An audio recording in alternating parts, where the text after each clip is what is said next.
capítulo 9 para continuar con esta serie.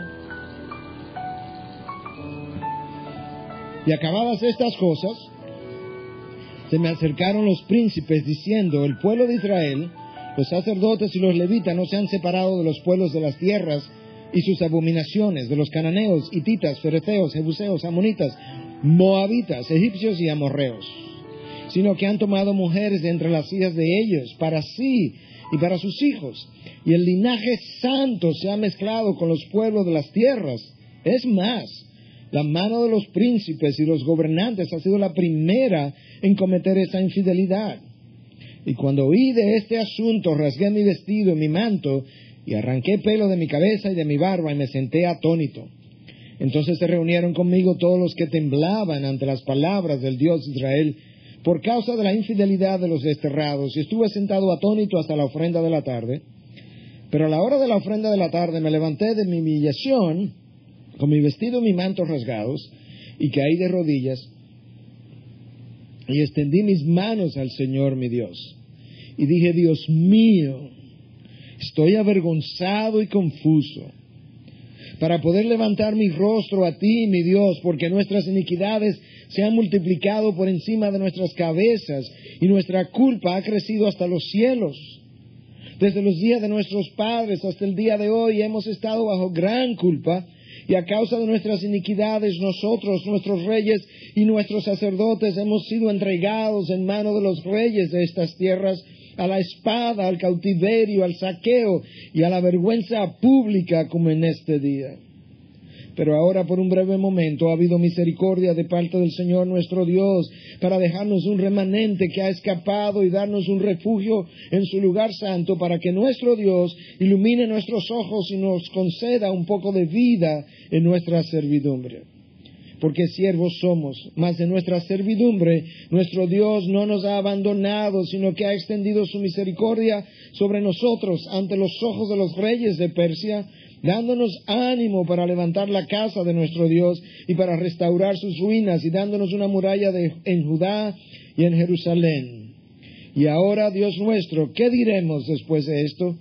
Porque hemos abandonado tus mandamientos, que por medio de tus siervos los profetas ordenaste, diciendo: la tierra a la cual entráis para poseerla es una tierra inmunda, con la inmundicia de los pueblos de estas tierras, con sus abominaciones que la han llenado de un extremo a otro, y con su impureza.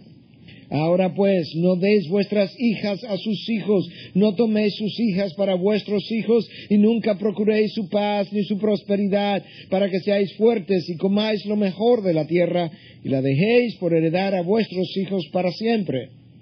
Y después de todo lo que nos ha sobrevenido, a causa de nuestras malas obras, nuestra gran culpa, puesto que tú, nuestro Dios, nos has pagado menos de lo que nuestras iniquidades merecen, y nos has dado un remanente que ha escapado como este, ¿hemos de quebrantar de nuevo tus mandamientos, emparentándonos con los pueblos que cometen estas abominaciones? ¿No te enojarás con nosotros hasta destruirnos, sin quien quedara remanente ni quien escapara? Oh Señor, Dios de Israel, tú eres justo, porque hemos quedado un remanente que ha escapado como en este día. He aquí estamos delante de ti en nuestra culpa, porque nadie puede estar delante de ti a causa de esto. Padre, gracias. Gracias, Dios, por un líder como Esdras, con una conciencia sensible al pecado, con una función sacerdotal de pararse entre tú y el pueblo a interceder por ellos. Gracias por el ejemplo que nos deja en estas páginas de tu Biblia, Dios, para la generación presente, de lo que es separarse para ti. Ayúdanos en esta hora a entender lo que tú quieres que esta generación y este pueblo que hoy escucha entienda para vivir para tu gloria y tu honor. En tu nombre, Cristo, te lo pedimos. Amén.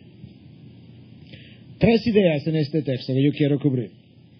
Todas relacionadas al liderazgo del pueblo de Dios, pero que tienen aplicaciones para cada oveja del mismo pueblo. La primera de esas ideas tiene que ver con la influencia que el liderazgo de ese pueblo tiene sobre la conducta que ese pueblo sigue. La segunda de esa idea tiene que ver con la sensibilidad de un verdadero líder de Dios al pecado que está a su alrededor. Y la tercera es el entendimiento que ese líder tiene de las consecuencias del pecado y de las advertencias que Dios hace antes de traer las consecuencias sobre el pueblo. Lo primero que yo quiero que veamos, o lo primero sobre lo que yo quiero llamar la atención, es acerca de la influencia del liderazgo sobre la conducta del pueblo. El impacto, la influencia que el liderazgo del pueblo de Dios tiene, para bien o para mal, sobre ese pueblo puede ser monumental. Y tú ves eso aquí desde que tú comienzas a leer el texto.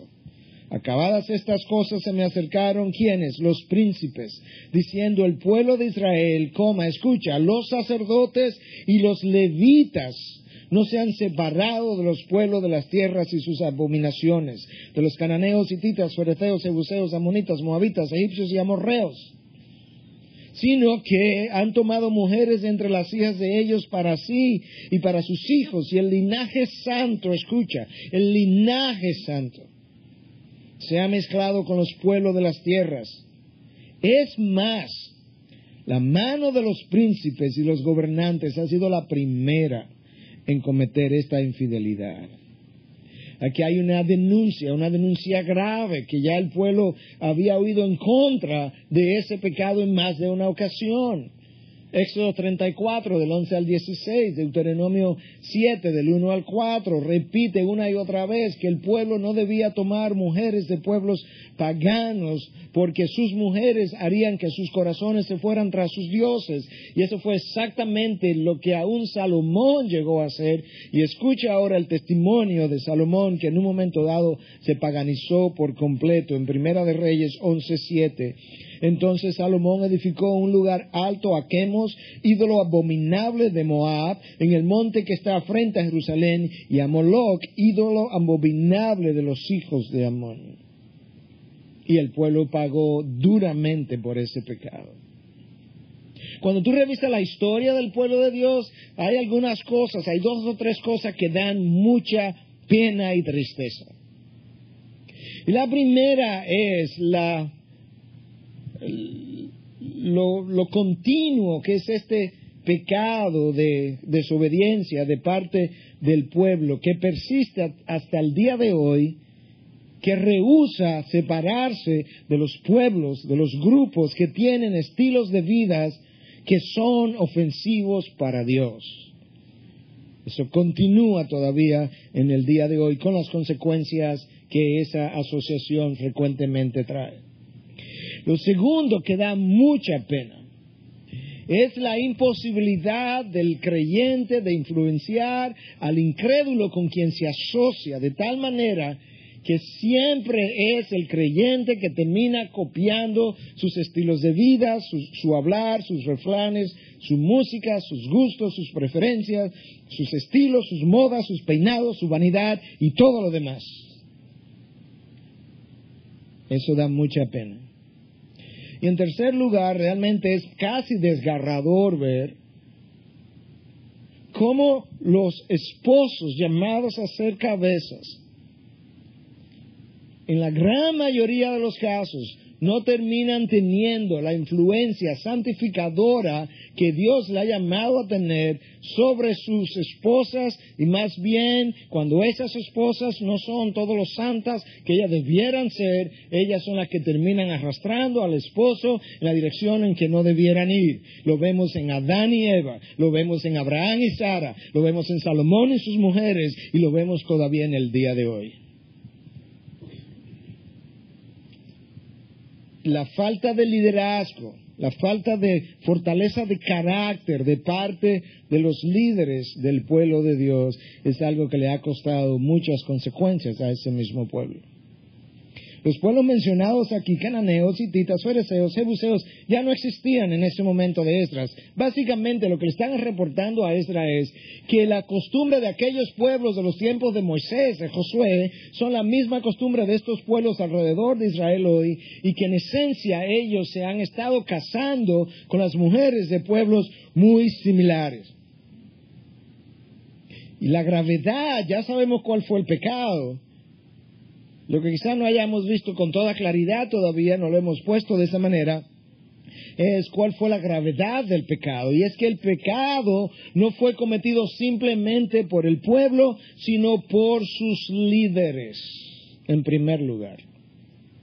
Los sacerdotes, los levitas, aquellos que estaban supuestos a manejar las cosas sagradas del pueblo de Dios, ellos lideraron la infidelidad.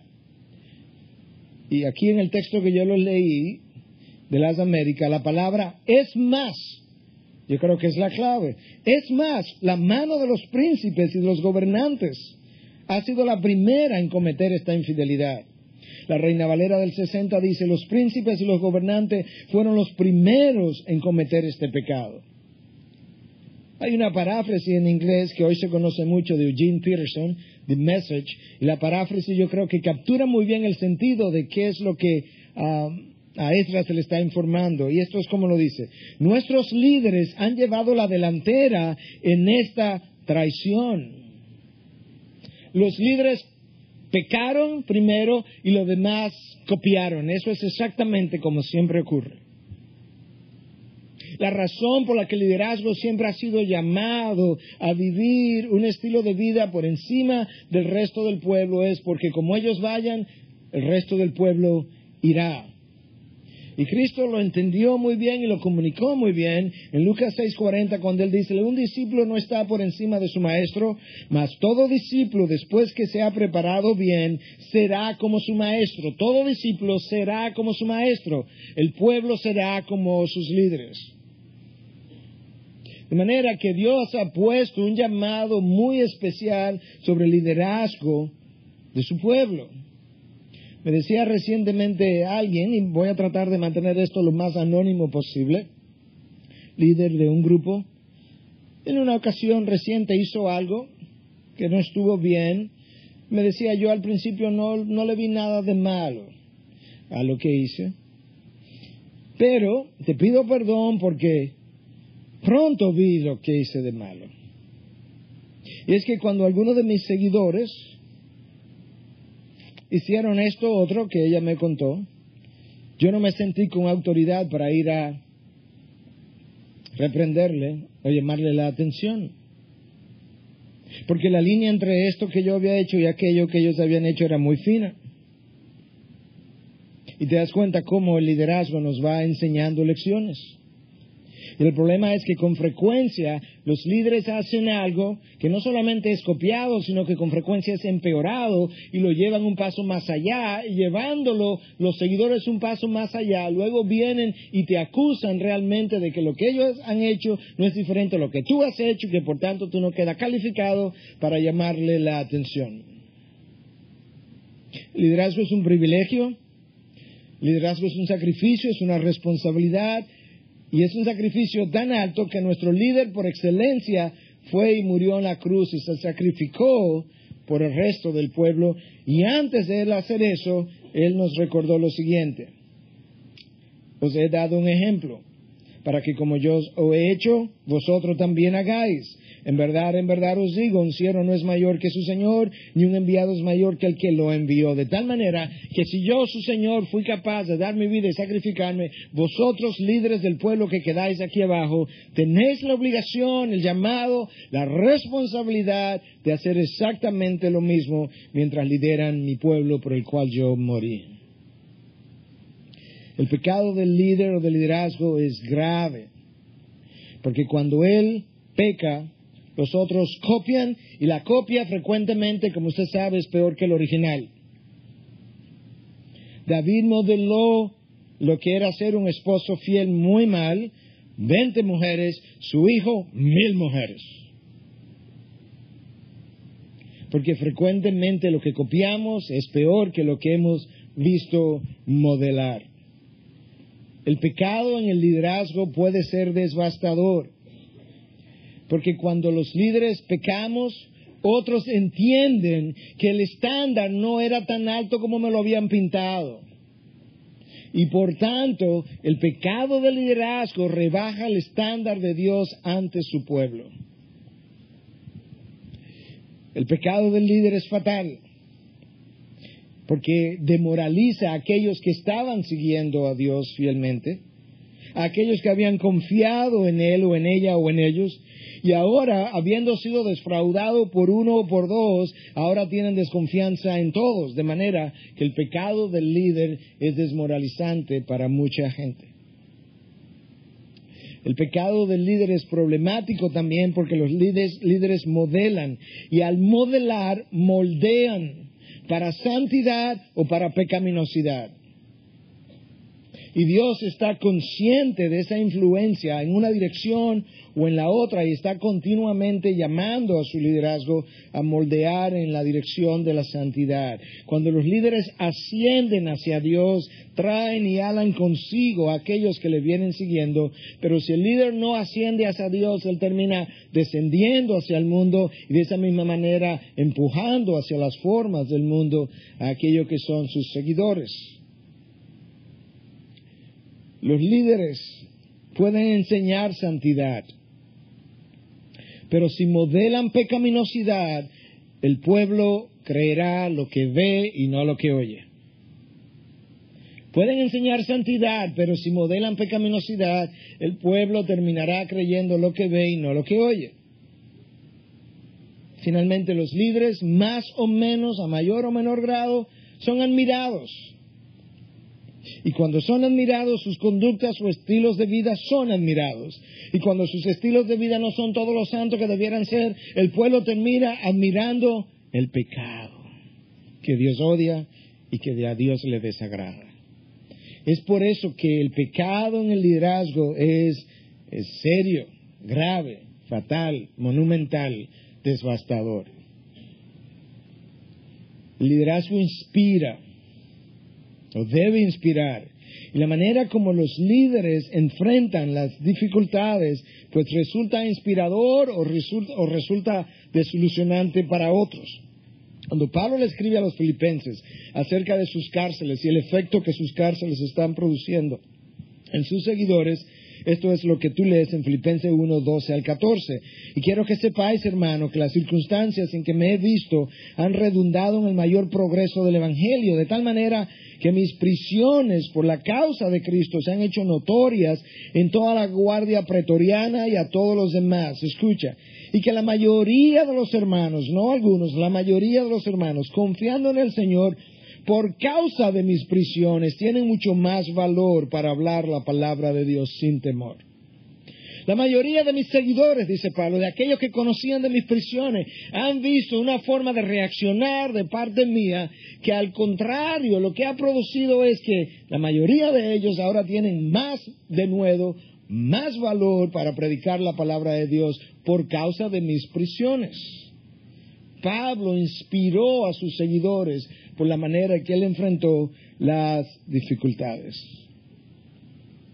En segundo lugar, nota no solamente la influencia del líder sobre la conducta del pueblo, sino también la sensibilidad de un verdadero líder de Dios ante el pecado del pueblo.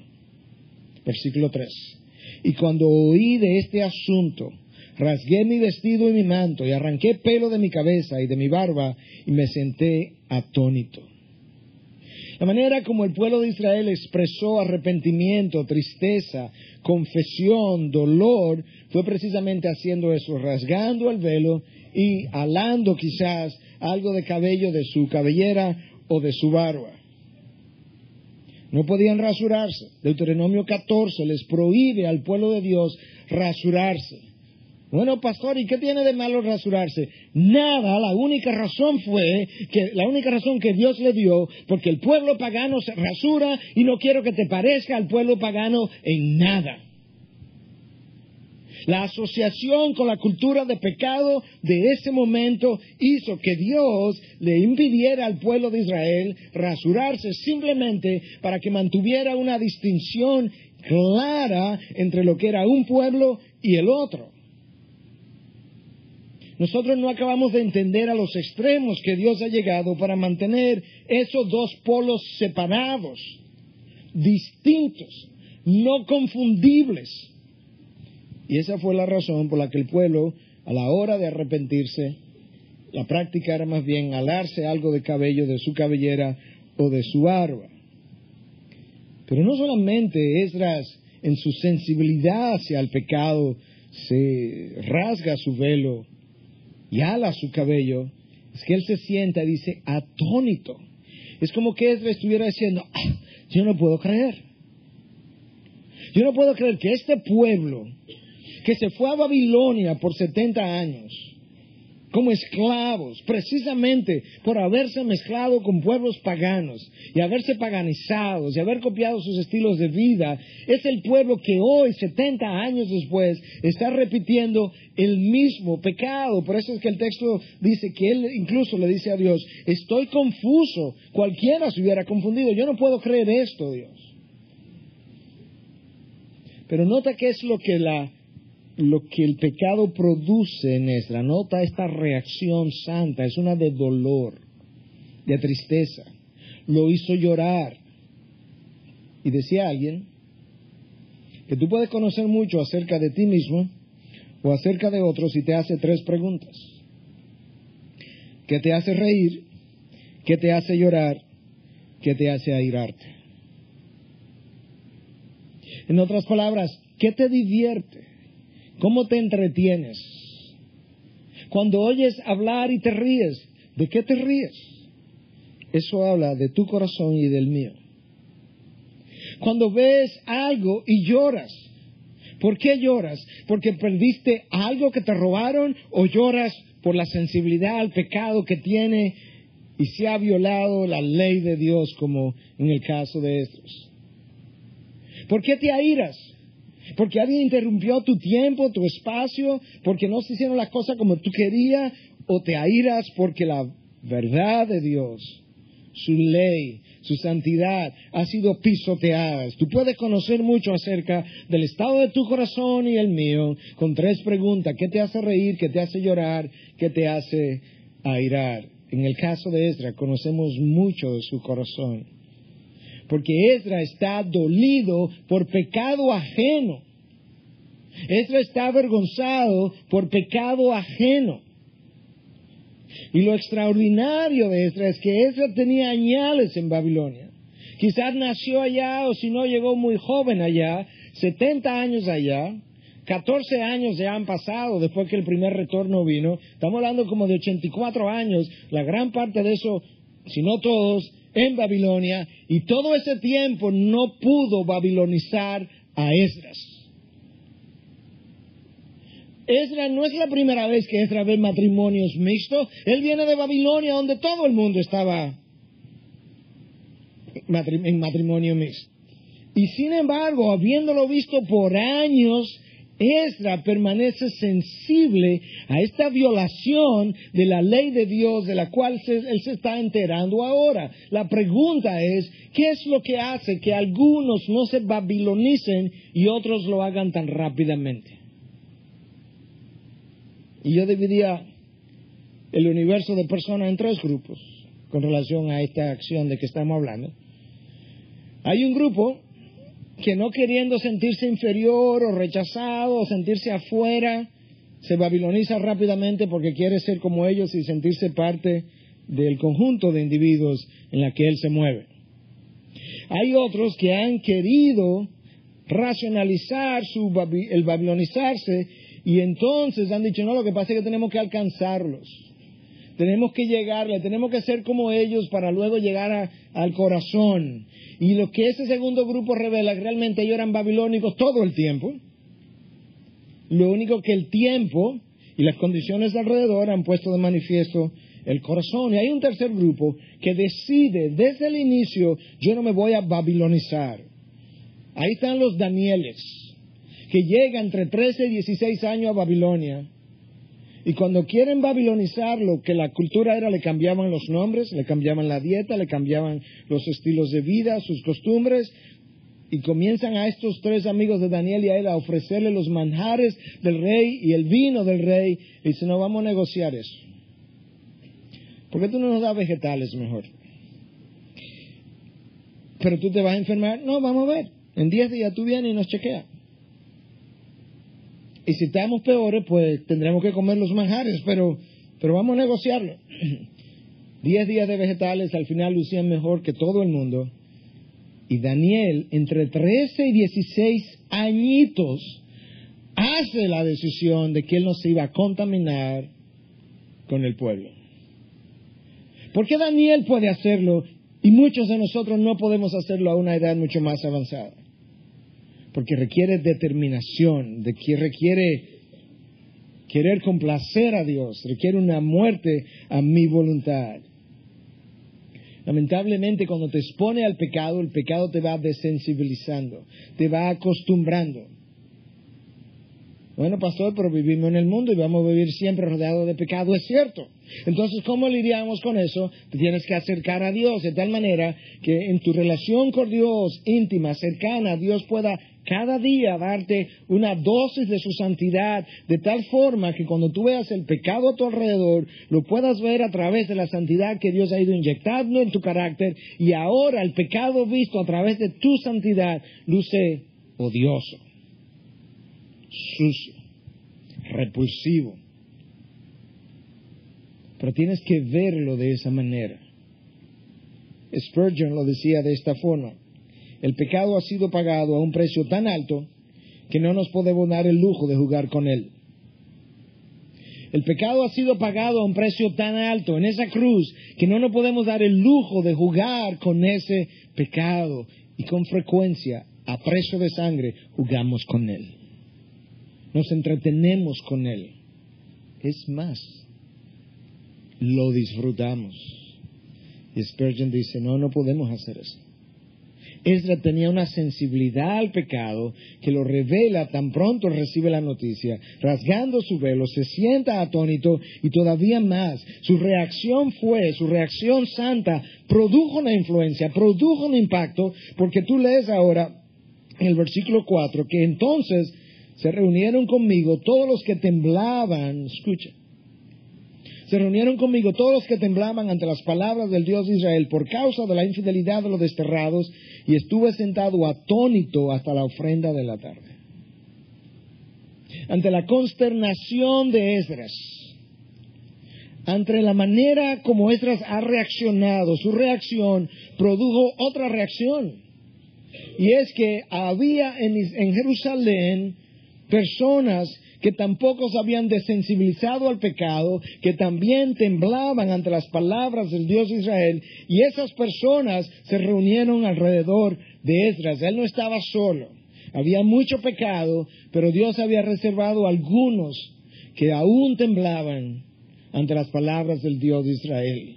Si Esdras estuviera aquí en esta mañana, sentado aquí delante de nosotros, atónito, no atreviéndose a levantar la cabeza, honestamente, entre tú y Dios, ¿cuántos de los que estamos aquí pueden decir con toda honestidad, yo voy a reunirme alrededor de Esdras porque yo soy de los que he temblado delante de las palabras del Dios de Israel? ¿Cuántos, hermanos?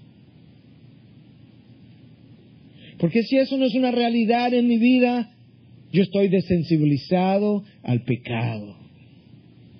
Es el pecado que mora en mí que me impide ser sacudido ante las palabras del Dios de Israel. Pero en la medida en que Dios mantiene mi conciencia sensible al pecado, en esa misma medida,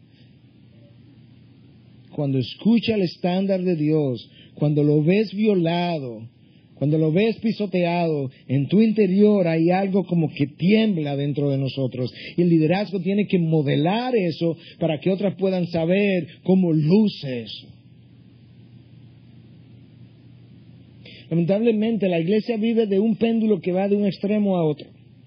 Y una época en que el liderazgo era visto allá como un semidioses, intocables, que los otros creían que vivían en luz inaccesible casi, sin pecados, sin debilidades, sin vulnerabilidades, lo cual no es cierto.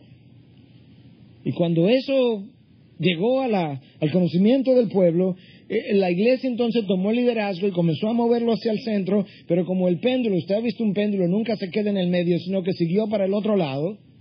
Entonces ahora el liderazgo cogió para el otro extremo, de tal manera que como somos todos pecadores, y lo somos, como estamos todos destituidos de la gloria de Dios, y lo estamos, Como todos tenemos debilidades y las tenemos, como todos somos vulnerables y lo somos, como todos tenemos inseguridades y las tenemos, ahora el liderazgo no quiere vivir por encima del estilo de vida del resto, porque al final somos todos iguales. Somos iguales en dignidad, somos iguales en aprecio delante de Dios, pero Dios ha llamado a uno a ir delante, marcando el paso, modelando para que otros sean moldeados detrás de ellos. Y eso es un precio alto, eso es un llamado alto, eso es un gran privilegio que Dios le ha dado a los líderes. Escucha cómo más Esdras reacciona, porque esto es la reacción santa ante el pecado debido a la sensibilidad de su conciencia ante esta violación. Versículos 5 y 6. Pero a la hora de la ofrenda de la tarde, me levanté de mi humillación con mi vestido y mi manto rasgados, y caí de rodillas y extendí mis manos al Señor mi Dios y dije: Dios mío, estoy avergonzado y confuso para poder levantar mi rostro a ti, mi Dios, porque nuestras iniquidades se han multiplicado por encima de nuestras cabezas y nuestra culpa ha crecido hasta los cielos. Esdras cae de rodillas. Esto es una posición de humillación. Esdras abre sus brazos, pidiendo, implorando misericordia, colocándose en el gap, en el abismo, en la brecha entre Dios y el pueblo, sufriendo vergüenza ajena. Este no es su pecado, pero apropiándose de vergüenza ajena, apropiándose de pecado ajeno. Eso fue exactamente la función de Cristo en la cruz, quien sufrió la vergüenza ajena por pecado de otro, quien se apropió del pecado de otro y se colocó en la brecha entre Dios Padre y el hombre, y Esdras está haciendo exactamente la misma cosa. Y el líder del pueblo de Dios no puede hacer mucho menos. Eso es parte de su función, el humillarse, el implorar, el interceder, el colocarse en la brecha precisamente para que Dios pueda tener misericordia. Esdras, 70 años en Babilonia, y regresa sensible al pecado. Esdras permaneció en relación con Dios. Pero recuerda que habíamos hablado en mensajes anteriores que Esdras había dedicado su corazón al estudio, a la práctica y a la enseñanza de la palabra. Eso es como Esdras no se curtió en Babilonia, porque la palabra lo limpiaba continuamente. Y Esdras tiene una vergüenza tan grande delante de Dios que él dice: ¿cómo voy yo a levantar mi cabeza? Esdras está de rodillas, brazos abiertos, y él no se atreve a levantar la cabeza al Dios de lo alto, de tan avergonzado que él está por el pecado del pueblo. Oh, que Dios nos dé para esta generación múltiples Esdras, con una conciencia sensible al pecado que viola la santidad y la ley de nuestro Dios. En tercer lugar, nota no solo la influencia del líder sobre la conducta del pueblo y la sensibilidad de un verdadero líder de Dios ante el pecado, sino que nota también cómo un líder que camina con Dios entiende bien qué son o cuáles son las consecuencias del pecado y sus advertencias. Capítulo 9, versículo 7. Desde los días de nuestros padres hasta el día de hoy hemos estado bajo gran culpa, y a causa de nuestras iniquidades nosotros, nuestros reyes y nuestros sacerdotes hemos sido entregados en manos de los reyes de estas tierras, a la espada, al cautiverio, al saqueo, a la vergüenza pública, como en este día. Si hay algo que una persona arrepentida conoce, es que ella sabe por qué ha sufrido la disciplina en medio de la cual está. La falta de entendimiento de por qué estoy bajo disciplina es la evidencia de mi falta de arrepentimiento. El pueblo de Israel continuamente habló de una u otra manera: es que no entiendo por qué Dios nos está tratando de esta forma. Esa no es la actitud de Esdras. Escucha, Esdras: a causa de nuestras iniquidades. Nosotros, nuestros reyes, nuestros sacerdotes, hemos sido entregados en manos de los reyes de la tierra, a la espada, al destierro, al cautiverio, a la vergüenza, al saqueo. Él sabe bien, él entiende bien. ¿Por qué? Porque la persona arrepentida entiende su disciplina. Sabe lo que pasó, sabe por qué está en medio de lo que está. Y eso es importante que nosotros lo conozcamos. Porque muchas veces, cuando no estamos arrepentidos, nuestra primera evidencia va a ser: no entiendo, no sé por qué. ¿Y qué es lo que genera esta falta de entendimiento? Es el yo rehusar, apropiarme de mi pecado y arrepentirme de él mismo. Y la manera para justificar eso es no entendiendo. No entiendo. Como no entiendo, no tengo que arrepentirme.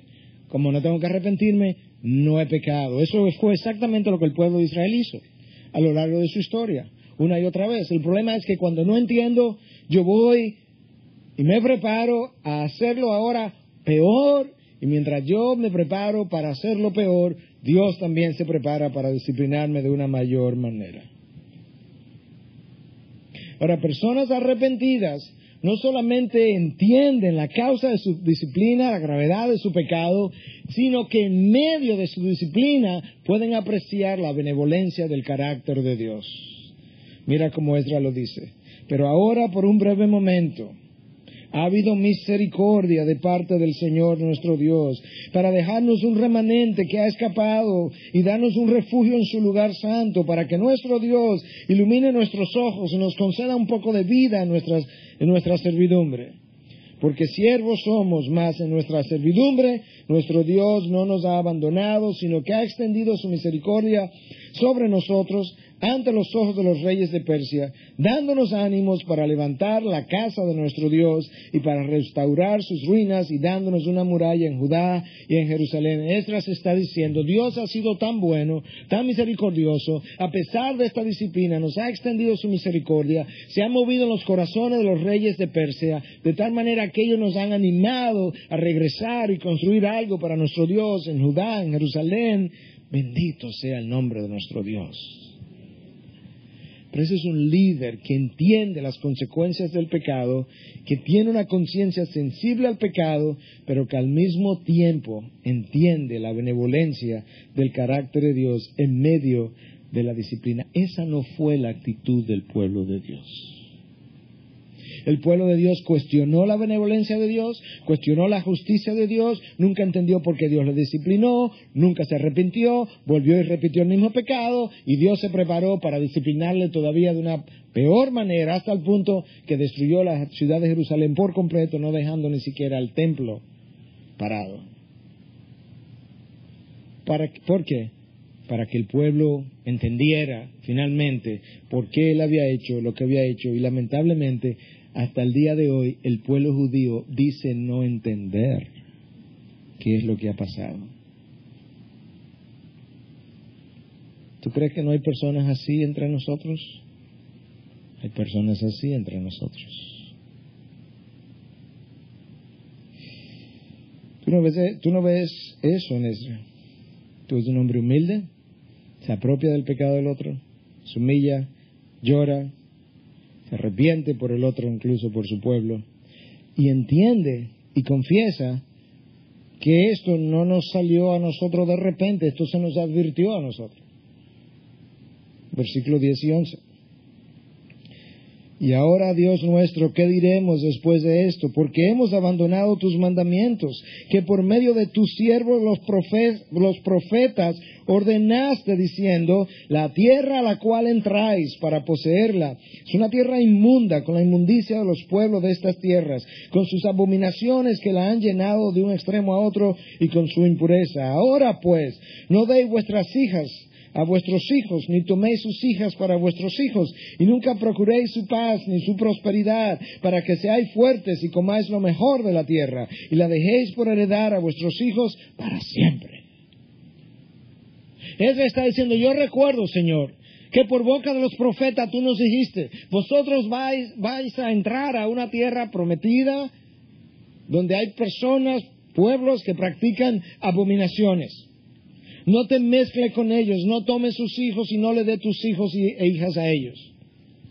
No procuren la paz con ellos. En otras palabras, no se intimiden y luego por su inseguridad traten de crear tratados de paz con ellos, porque en esa asociación ha de sucumbir. Exactamente lo que ocurrió.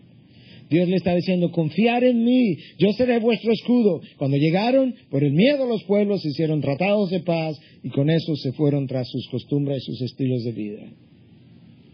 No deseéis su prosperidad es pecaminosa, la han adquirido pecaminosamente y la disfrutan pecaminosamente. No deseéis su prosperidad tampoco. Y si proceden de esa manera, observando mis mandamientos, comeréis lo mejor de la tierra. No solamente hay una advertencia acerca de qué no hacer, pero hay promesas de bendiciones. Y las promesas son de que si me obedece, comerás lo mejor de la tierra. La pregunta para nosotros como individuos, como parejas, como familia, ¿estamos nosotros obedeciendo de tal manera que a nivel espiritual estamos comiendo y disfrutando de las mejores riquezas en gloria que Dios pueda darnos? ¿O de las migajas que Dios pueda hacer caer? Porque lo que Dios quiere es que en mi relación de obediencia con Él, Él pueda darme lo mejor de Él. Pero requiere algo, un compromiso, un sacrificio, un alejarme, un evitar, un no curtirme, un no ensuciarme. Esdras reconoció lo que el pueblo no reconoció. Déjame resumirte la historia del pueblo de Israel para ir cerrando con esta reflexión. El pueblo de Israel, número 1, dijo no entender por qué Dios lo disciplinó. Y quizás algunos de nosotros estamos ahí. Número 2, el pueblo de Israel dijo no haber oído antes palabras de advertencia, y eso es algo que en ocasiones oímos. No me lo dijeron, no me advirtieron. Número 3, el pueblo de Israel repitió el pecado por el cual Dios le disciplinó. Número 4, el pueblo de Israel acusó al disciplinador de injusto, en este caso Dios. Número 5, el pueblo de Israel persistió en su terquedad. Y número 6, como el pueblo de Israel nunca se apropió de su pecado, nunca se arrepintió, se preparó, lo repitió de manera peor, y Dios se preparó también y le disciplinó de manera mayor. Wow. ¿Dónde estamos nosotros? ¿Dónde está mi vida? ¿Cuántas veces Dios me ha hablado, me ha dicho, me ha corregido? ¿Cuántas veces he rehusado verlo? ¿Cuántas veces he racionalizado lo que Dios me está diciendo, lo que me ha mandado decir? Finalmente tiene que llegar el momento en que yo quiera entregar mi voluntad y decir, yo me rindo. Yo hoy me rindo a tu voluntad, Dios. Tiene que llegar el momento donde finalmente yo vaya a Getsemaní, me arrodille y entregue la última fibra de mi voluntad, donde de ese momento en adelante yo no tenga lucha con la voluntad de Dios, con los mandatos de Dios, con el llamado de Dios, con el pueblo de Dios y con el mundo en general. Pero Getsemaní no ha ocurrido para mucha gente. Hemos estado cerca. Cristo se llevó a los 11 y llegó un momento en el monte con los 11, llegó hasta un punto, dejó a 8, siguió con 3 y llegó el momento donde dejó a los 3 y siguió solo. ¿Tú sabes con quién él llegó a Getsemaní? Solo. Algunos estamos donde llegaron los 11, otros estamos donde llegaron los 3, convencidos de que llegamos a Getsemaní y no hemos llegado. Getsemaní es un lugar donde Dios te empuja y donde tú te quedas solo, sin muleta, con Él y con Dios, donde finalmente Dios dice, ok, tú o yo. Decides. Y tienes que decidirlo sobre tus rodillas, porque cuando te pares de aquí, lo que hayas decidido sobre esa rodilla determinará tu triunfo o tu derrota. Y es ahí donde Cristo suda gotas de sangre, es ahí donde la lucha se estaba librando, ni siquiera en la cruz, ya la cruz era victoria cantada. Es en las rodillas, y cuando Cristo se paró de ahí, Cristo había ganado la victoria. Tus luchas se pierden o se ganan sobre tus rodillas. Y la manera como te paras de ellas determinan si será una victoria o será una derrota. Y la mayoría de nosotros, primero no estamos en Getsemaní, estamos con los 11 o con los 3. ¿Y dónde nos arrodillamos? Nos paramos para tomar la decisión después. Sí, yo sé que tengo que hacerlo. Yo sé que es una lucha, yo sé que es mi pecado, yo sé que soy yo, y Dios dice, por eso lo sabemos de hace tiempo. Ese no es, la pregunta no ha sido nunca si tú lo sabes. Yo sé que tú lo sabes, la pregunta ha sido si me va a dar tu voluntad, sí o no. ¿Cuál copa vas a tomar, la mía o la tuya? Pero la copa tuya que hoy sabe dulce, mañana te sabrá amarga. La copa mía que hoy pudiera parecerte amarga, mañana será de gran dulzura.